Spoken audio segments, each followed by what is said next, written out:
Police believe bombs used in the deadly Boston blasts were made from pressure cookers. Reporter Angela Cox is in Boston. And authorities any closer to discovering who's behind the attack? Good morning, Nat. 30 law enforcement agencies are working to try to find out who and why this happened, but still they don't know. The FBI has confirmed that the explosives were packed inside metal pressure cookers, similar to roadside bombs used in Iraq and Afghanistan, but they're refusing to say whether they think the attack is linked to a foreign terrorist organisation or a domestic terrorist group. This city and the nation wants answers. 10 blocks remain locked down as authorities examine the blast site.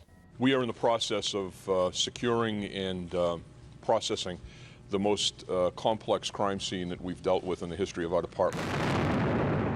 3 people were killed near the finish line of the Boston Marathon in 2 large explosions. Among them, 8-year-old Martin Richard, who was watching his dad race.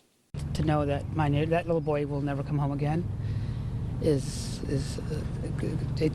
kept me up at night, and it'll probably keep me up some more nights. This was a heinous and cowardly act, and given what we now know about what took place, the FBI is investigating it as an act of terrorism. Doctors are still treating dozens of victims. Several of them have lost limbs. Many have wounds from shrapnel planted in the devices to cause maximum damage. This bomb had multiple metallic fragments in them, and we removed pallets and nails. Investigators are still working out who's responsible. They've removed bags of potential evidence from an apartment in Massachusetts, but there's no suspect in custody. We will go to the ends of the earth to identify the subject or subjects who are responsible for this. People are being told to go about their daily lives, but with extra caution.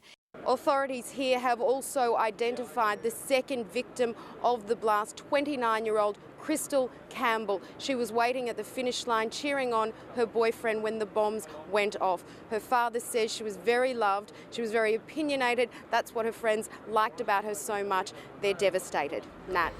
7 News' Angela Cox there. Margaret Thatcher's coffin has been moved to Britain's Houses of Parliament ahead of her ceremonial funeral tonight. Mike Amor is in London. Mike, quite an unusual move. Why has she been taken to Westminster? Well, Nat, Margaret Thatcher wanted to spend her final night resting in the place where she worked. St Mary's, the Chapel of St Mary Undercroft sits under where Parliament sat, and of course that's the place she dominated for so long, and it's where her family paid their final respects in private service today, before that chapel was open to her former colleagues, members of Parliament and former staffers. Later on tonight, your time, a much more public service. Of course, her coffin will be carried on a gun carriage through the streets of London in a military procession to St Paul's Cathedral. 2,000 invited guests, including the Queen and former Prime Minister John Howard, will pay their final respects. Of course, after the events in Boston yesterday, security very much on the minds of police here. There'll be 4,000 police officers protecting Margaret Thatcher's funeral, and police today tried to reassure people that they will be able to protect them, Nat. OK, thank you very much for the update, Mike in London.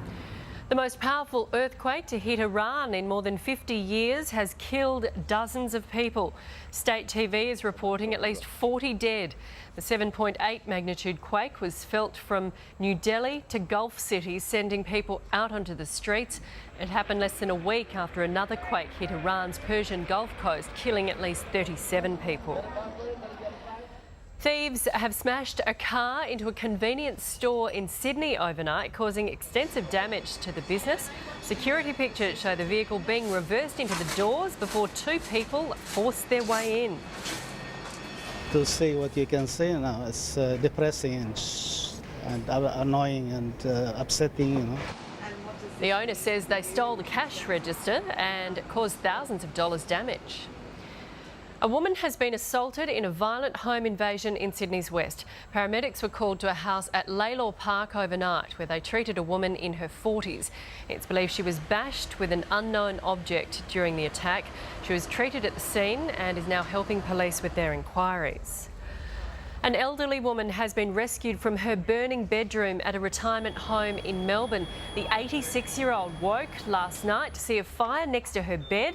She pressed the wall button for help. Her daughter says staff members saved her life. The staff were there. As soon as she pressed the button, she ran outside and the staff were there to look after her and called the fire brigade immediately. The woman and the staff member were both treated for smoke inhalation.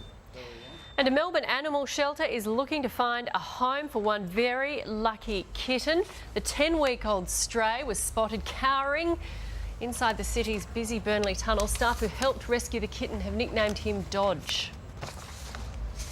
It's a pretty good name, given the amount of time he was in the tunnel, and he managed to dodge hundreds of vehicles.